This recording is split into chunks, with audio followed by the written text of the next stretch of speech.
Hello, my name is Brynjar Amundsen and I will be your Norwegian language teacher today. We're going to talk about 3 important words that a lot of people struggle with because they can be a little bit difficult in knowing how to use them. Specifically, if you were to go the translation route with these words, it gets very hard. The word we're going to talk about is SYNES TROR and TENKER. The difference between them, how they use. I know some of the books and the grammar explanation tends to not exactly explain it a little bit correctly, but what I'm here to do is just help boil this down to make this a lot easier, because it is actually quite easy. We just have to think about the functions of these 3 words right here.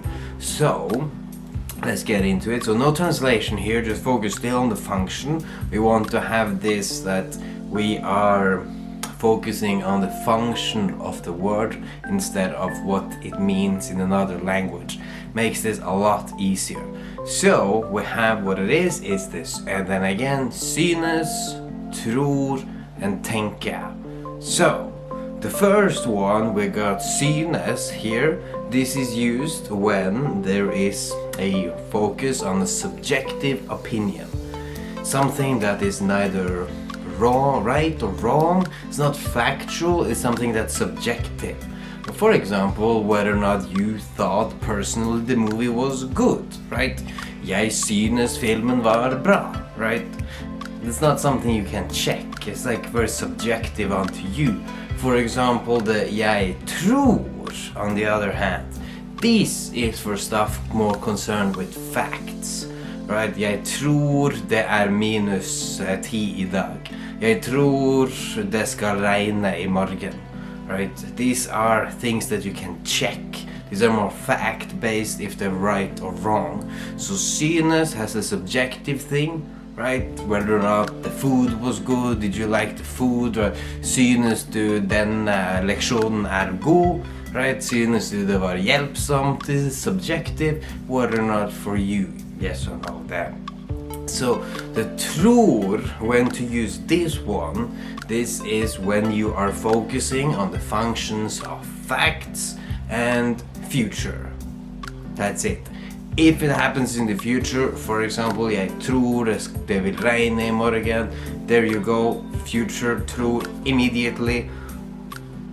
And for example, you will also use tror when it's factual based. For example, if you can check this on your phone, then will use true, because it's more fact based instead of more the subjective SYNES. Så jeg tror det skal regne i morgen, that's future. Or jeg tror hun bor i Bergen. Jeg tror det kaldt der. Right, these are just things you can check on your phone, find out more factual based things. There this tror comes in. And now let's take a look at, you have this one, å tenke. When do you use that one? A lot of people directly translate from the English, I think, and then it's tenker all the time.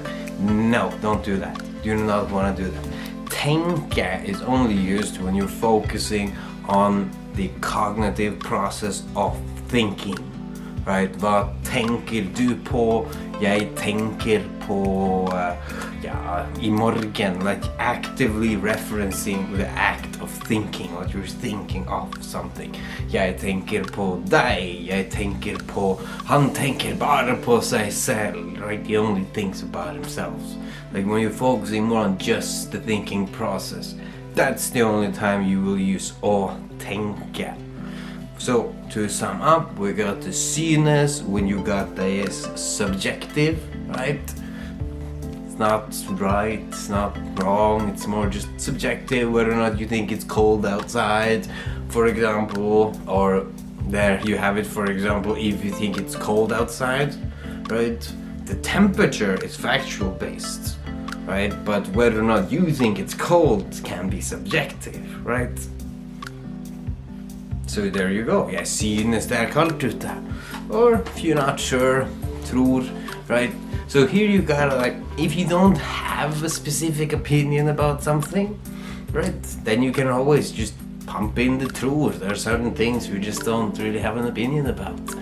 Just make sure you use synes when you're expected to show your opinion on something. For example, if someone uses tror about the food, right? Let's say like, så var maten, someone will ask you var maten god, and you'll be, jag tror det, right? Like you don't have an opinion, like you don't care, right? So that's something you want to avoid. That can irritate the chef a little bit, and then he'll start looking at you funny. So, synes, subjective opinion, right? Jeg synes det var fint her. Jeg synes det var gøy å treffe deg I går. Subjective things, right? More personal for you.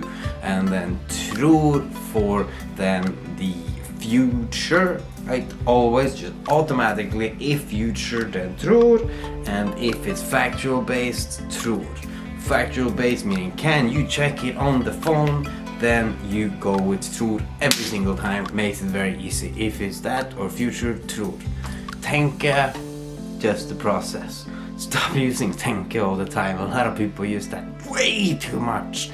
Just keep it simple. Then for the synes, opinion, tror for facts, and the future, and tänka for cognitive process. That's it. That's everything you need. Thank you so much for watching, and yeah, have a good day.